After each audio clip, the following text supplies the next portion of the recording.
is Nats and welcome to this video where today I will be attempting to build a competitor of sorts to the W220 Mercedes S-Class, but not just any model, the S63 AMG, which for the time was ridiculously powerful and to this day actually isn't that bad anyway. I'm going to set the body up around about the late 90s because that's when the base car came out. So that then we can work on it and make it better that way. Now I don't know about this body. I think personally it looks a bit too curvy. It looks a bit like a Citroen C6, which may be what it is. I'll try this one. I'm not quite sure of it, but I may very well be able to get it working. I'd say the body would have to be aluminium. And we're not going to do body on frame, not that type of vehicle.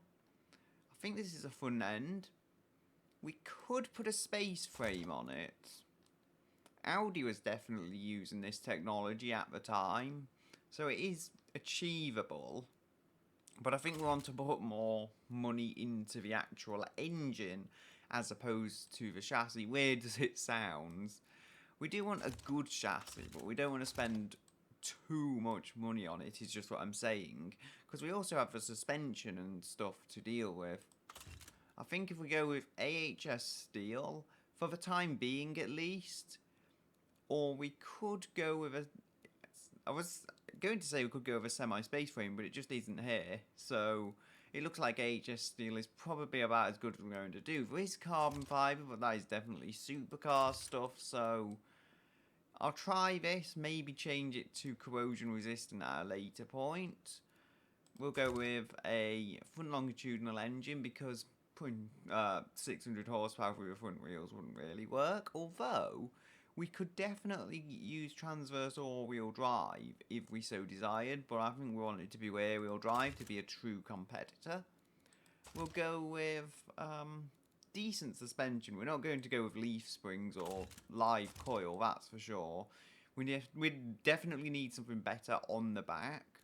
What exactly, I don't know. We could go with struts front, double wishbone rear. That's a bit of a basic setup, yes, but I'm hoping it will free a bit of money up to spend on other things.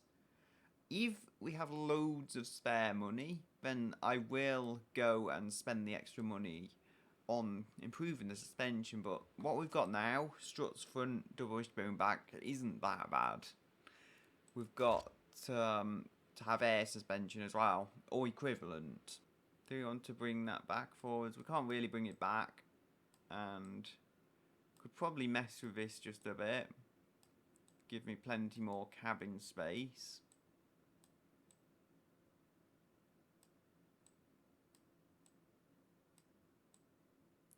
Bring you back like so. If we can get the nice long-nosed look, then we can hopefully bring it a bit more sporty. There we are. I don't know what this body is for, honestly, but it does seem suitable enough. Ooh, I wonder if we could go with pop-up headlights. They were of the era where pop-up headlights were just dying out, but it should still be legal to put them on a car, if you see what I mean. Because it should still be legal. These cars went away in 2006, so they might have to have had the pop-up headlights changed, meaning if you had them on the 2004 model, which is what we're building, it would have been a very rare car because they would have probably been changing them out by then, but I think I will. I think I'll build the rare early model from 2004 with pop-up headlights. And having spoken of what I have, the year hasn't changed. 1, 2, 3, 4. So we've got that, yep. Because now I've decided on a body, we can be sure that that's the year we want. This should also make the power go up a bit because naturally the engineering precision improves over the years and whatnot. So, yep, we're on there now. We can go rear-wheel drive or all-wheel drive and the engine will fit, but it won't fit very well with all-wheel drive, so we're having to go with all-wheel drive. So if I remove the bonnet, which I believe you can do here, let's see, it just barely scrapes in there. I think I'll probably put a bonnet lump or something there to hide that kind of intake, because it does stick up just a bit. And then there is crash safety and everything. If we have a bit of a lump, it will help us clear that crash safety regulation. We'll go, I think we could go with a manual. Now, again, it sounds ridiculous, but remember, we've got a lot of power to put down. So if this was a special model and we gave it a manual, it would make sense. The exhausts are stupid huge, as I say. I need to change all the engine later, though. We'll go with a geared differential for the time being, maybe an electric one, but for now, we are just going with a geared one. Sports tyres. It doesn't really want wide tyres. You can do something to it. That's about as wide as I can get, isn't it? If I can get 305s, remember, we're putting down a lot of power. So even if these tyres may sound excessive, they are actually just what's required to put the power down. I think 245 front and 305 rear, and then we can try and tune the rest of the car. We might not even need tyres this wide, to be quite crucially honest here. I could raise that up. That would give more boot space, but it would hurt visibility having it raised like that. We need it to be fairly flat. Bring the bumper in just a bit. Less chance of it getting racked on a wall when you're reversing. Maybe bring that front bumper in just a bit. Brings it kind of more of a flowing nature. It's a bit of a coupe, actually. There we are. Try and giving it this nature of a coupe, if I can. I want the visibility to be good, though. Much unlike any modern car where they just stick huge belt lines on it and tiny windows. We're going to want some pretty nice wheels. They are also going to have to be big, which won't be good for wide comfort, but you know, it's the trends that seem to be setting in the early 2000s. I can see on the picture on my secondary display, that's what the Mercedes got, so that's what we have. I'm guessing 19s are absurd for the time. 18s were big back then, but 19s, yeah, I think they're going to be plenty big enough. Now, was width a problem with this body? I'm just trying to think. Engine width, that is. So, I think we can put double wishbone on. I couldn't do that before because of that, but might be able to with this body. Oh dear. So, height and length are apparently problems. Right, so clear that up. We've got width problems now. Real width problems. 95%. You know what? I think I'll put my first strut on. It's not nice for dealing with this amount of power. But it looks like something I'm going to have to do to make sure it's not too cramped to work in. Otherwise, we do end up with the same problem the S65 has, which is... and a lot of Audis have as well, for that matter. There's just too much engine for the size of car.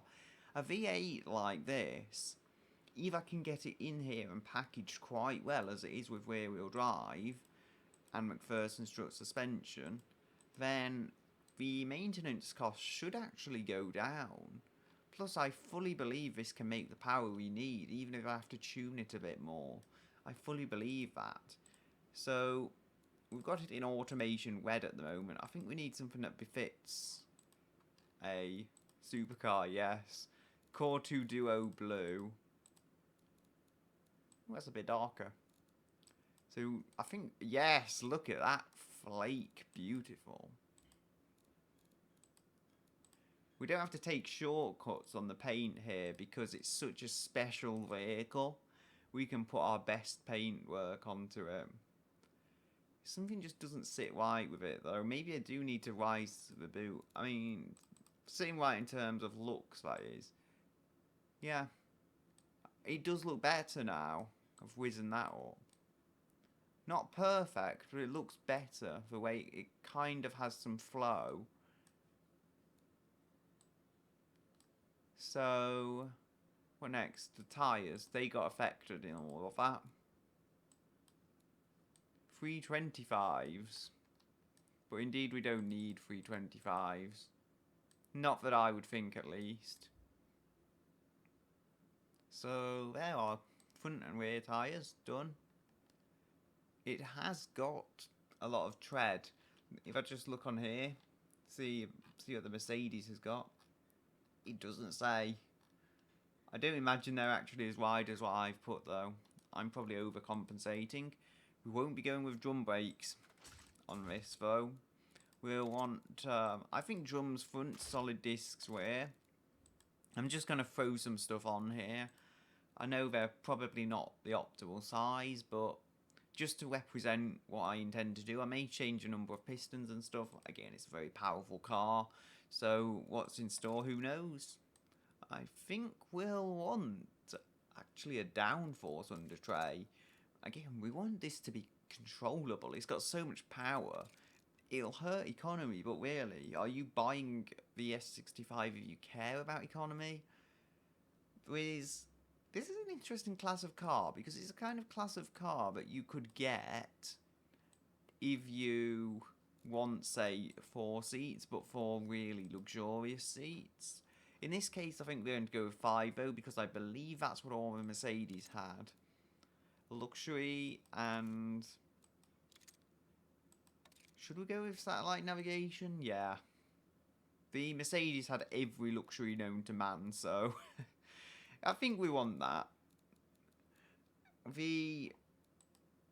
sat-nav on the Mercedes actually changed. If you look at the Lexus LS430, that didn't. That just had the same sat-nav since its introduction. But I think they continually made them bigger on that, on the high-end models at least. So, power steering, we'll go with variable hydraulic. Seems to be the best available at the time. And we want all the traction assists to help deal with the monstrous power. All of the safety that we can get. I don't know how this is going to do on any market for a start. Hydro pneumatic. Now Mercedes has something called active body control. I don't know if that's related in some way to hydro pneumatic suspension. But there's also airmatic, which I think is just air suspension. But I don't know if active body control is somehow related to hydro pneumatic. But I believe it is the most advanced suspension you can get in automation. So I'm just going to call it equivalent and use that. We'll go and set this. So, Family Sport Premium. You know what? For now I'll work with that. 13.8 miles per gallon. And it's almost 2.1 tons. It's a boat of a vehicle. And it's front heavy as well.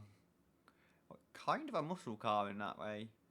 It doesn't make downforce, but I've not tuned it yet. Those numbers for some downforce that hasn't even been tuned aren't half bad.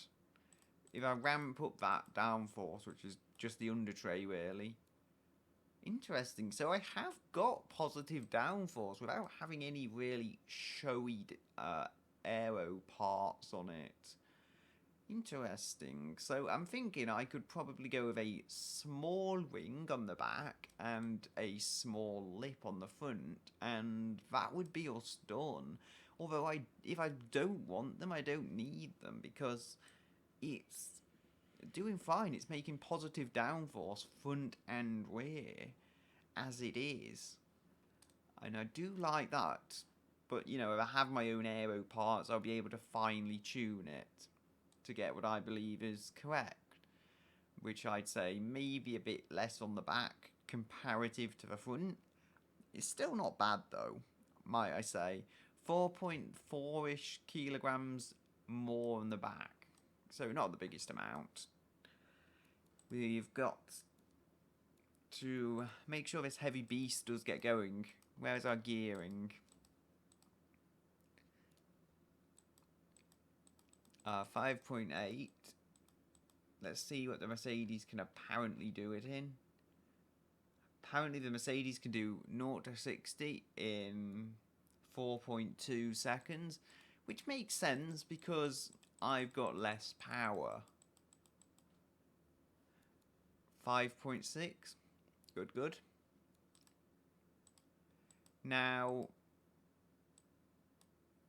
I will be back soon when I've actually done all of this engine work and adjusted it to be at its best. So, now I've just about got an engine that I feel pleased enough with. It's still a bit bigger than I would like, but, you know, I think it makes good use of its premium fuel because it makes 750 horsepower. Only 750.1. It could be a bit better than that, but still.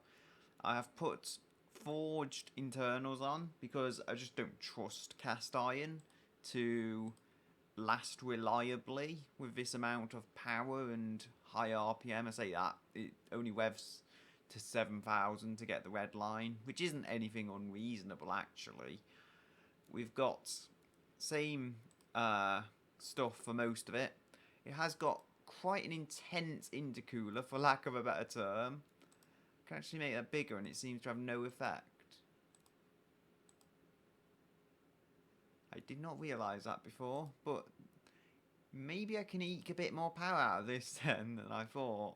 I'll let you listen to it. I think it sounds very German personally. Unintentionally though.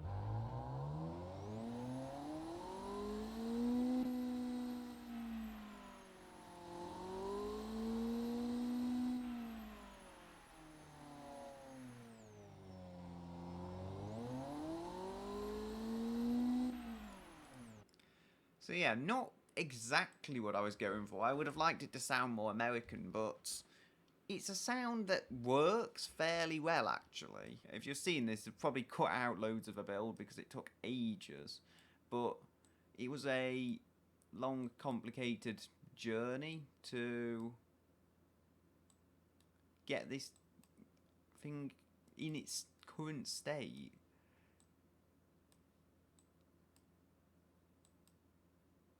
Yeah, that's the thing.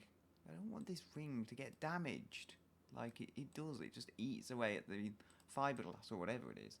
Still, there we go. The Crown Sport Vic as it is was going to have pop-up headlights, but they didn't work, and it has quite advanced aero. It didn't even need the aero parts to grip, but then I've gone and put them on because I felt like it. Now, this will apparently do 200 miles per hour. I don't want too much aero, but at the same time I don't want too little. Now, what's the top speed?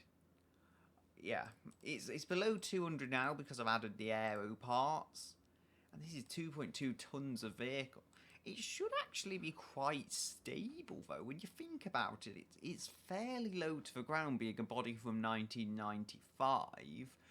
And it is engineered quite highly to deal with the power, so it should actually deal with it quite well. The only issue I have is the issue of not reliability, but how it's going to deal with that power around a track.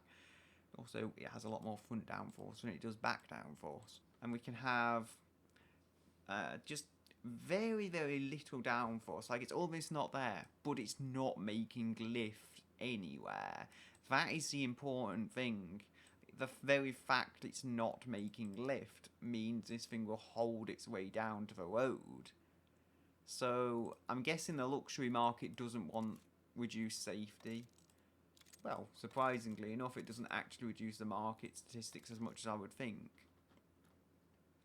Although, I guess to be fair, given what this is, this is a Mercedes S-Class type thing. We can't really go for advanced 2000s because by the time the base car launched, which you're looking at the overall shape and stuff, the 2000 safety won't have been around because it wasn't the 2000s, it was the late 90s. I'm not saying they're unsafe cars, they're just not safe when you try and hold them to the standards of the 2000s, or late 2000s more specifically. They're not as safe as the cars coming out then, but then that's always the case. They're still safe cars, just not in the same league. Now, what have we got here? Just imagine if you don't want the best luxuries.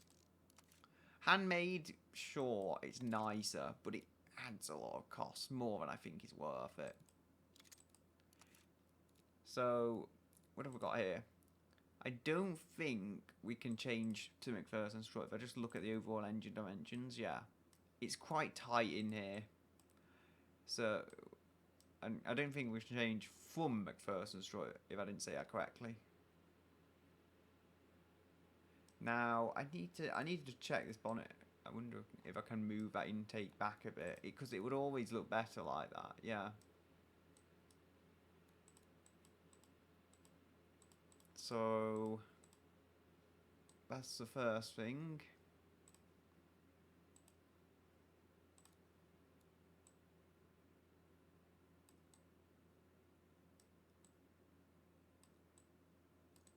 The V8 seems mounted far back, actually. So, now we can bring the bonnet back. Yeah, look at that. It's now... The air intake has gone really far back now, and it still starts in front of the engine. So, the weight balance is actually not that bad. For what I thought it could be, 57% fun. It's not the best, no, but remember, this is a heavy 6.5 litre twin-turbo V8, and it just sits there fine, unbothered by it. Now, we are going to need perhaps better suspension, perhaps better something or other. The pricing apparently isn't optimal, but what you going to do? These are special cars.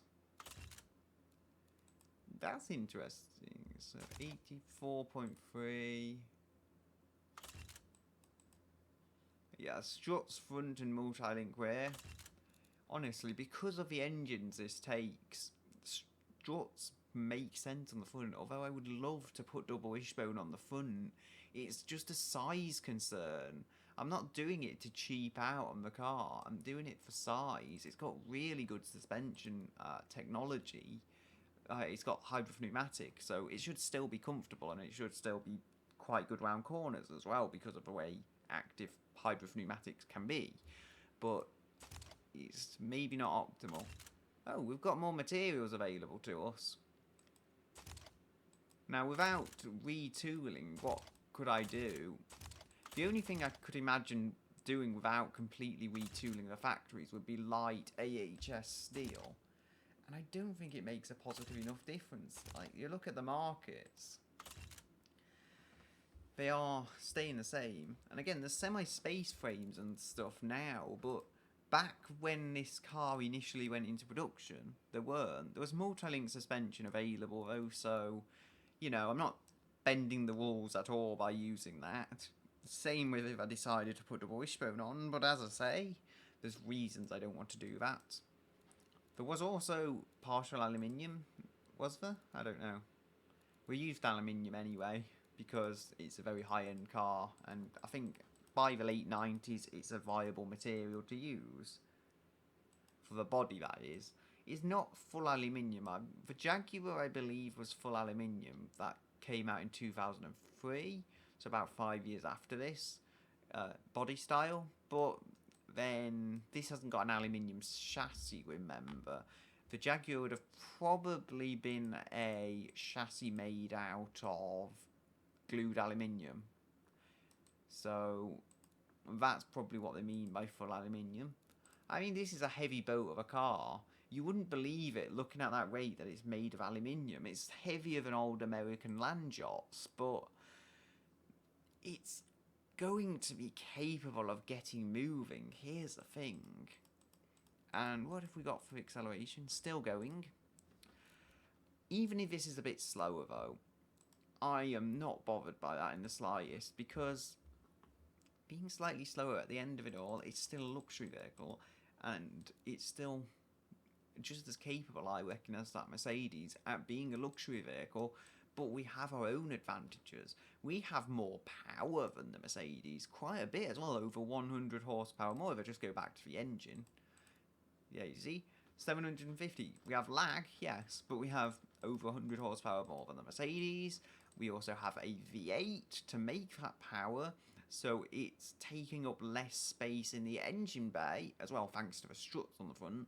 It takes up less space in the engine bay, and servicing should be easier and cheaper, which shouldn't matter on a car like this, but you know, it's still an appealing prospect, even if you are rich, to know that you won't have to spend as much money should the engine just blow up on your track day. If you have to entirely swap it, it's not going to be a unfathomable amount of money.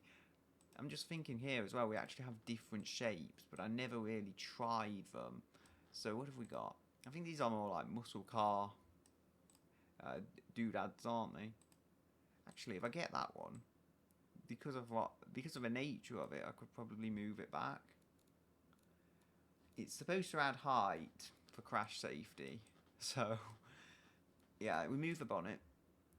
There we go. That is just about squeezing over it, and it gives it more height there, so I don't know, that's either going to be made of aluminium, fiberglass, whatever, but it does raise the bonnet up, so there's more space between the engine and the bonnet, and it shouldn't affect visibility too much because it's not that high. It's just to give me that extra bit of height for the sport intakes. Have I got, I say that, have I got sport intakes or what? Because you can change it. I've got performance, yes. I've not got race because you don't want it. It's not a race car, but I've put sport. So we have the suspension to tend with. So here we have the Crown Sport Vic, as I shield the entire car with grass, which I don't actually remember being here. Maybe it's just the recent update. Anyway, back on track, you'll see. I find it looks better with the lights on, mainly because it hides the horrific design that I've done. Well, to be honest, it looks a bit better from the back, but it's just the way it is. I mean, the door handle thing on the back doesn't look as bad as well as I remember they used to look. They used to cross over and it really didn't look good, but now it seems that's been fixed, which is good. Other than the door handles being quite high, this design could be a lot worse. Anyway, without further ado, I'm going to have to find where I put my mouse and start this thing. Oh dear. So we have a automatic transmission of sorts. I've kind of messed it up, and yeah, I did have a bit of brief playing around with this, and it does dive forwards under braking. Don't know what's happened to checkpoints. Maybe they've refreshed them. There is something here though, at least it's not just showing no texture. I mean, don't get me wrong, the clunking noise is horrible, but it does feel like it's quick, and it does get slowed as well, actually. It's just too much luxury for its own good. It's having to put 750 horsepower down, and there's not really that much sportiness to it. Whoa, got a bit of a slide on there. This is quick though. Quicker than the car really knows what to do with, because you'll see there, I'm clunking and everything. Oh dear. That's what I mean. I managed to get through that checkpoint. I don't know if I've done much damage. I don't think I've done that much, but it feels like a wheel might be bent up or even missing. Yeah.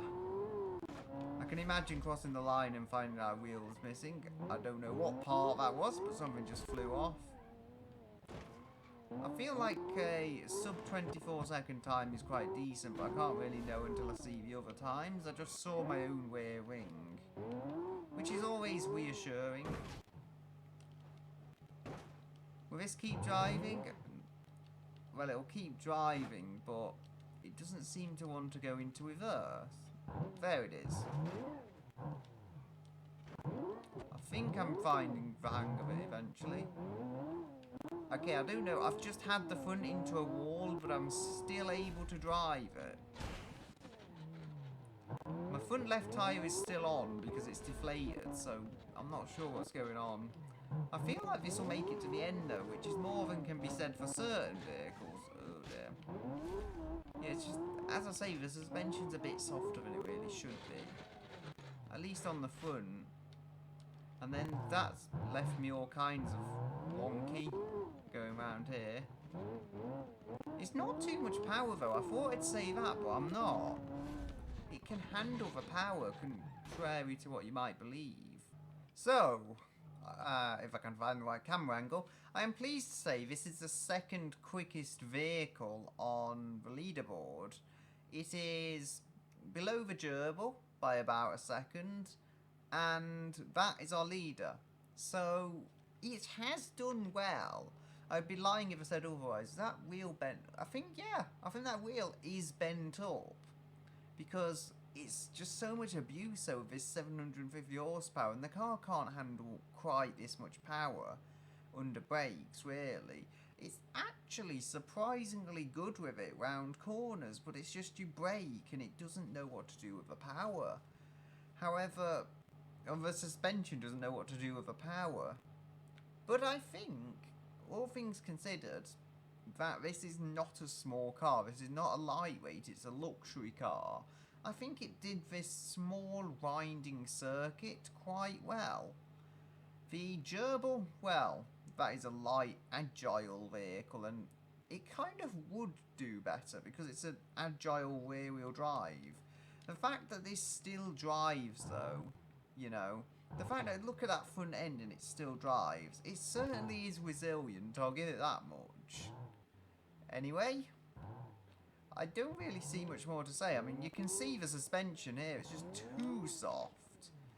If, if automation had done its job properly, it would have given it hydraulic suspension, which would kind of balance out, I think, a bit better than this, and it wouldn't slop round quite so much, because hydraulic does also kind of prevent roll. But yeah, that's the understeer that kicks in at just the wrong moment. It's all really the suspension, though. It's just, if it had better suspension, I really feel this could have won. But with that being said and done, I'll leave it here, and I'll say goodbye until another day.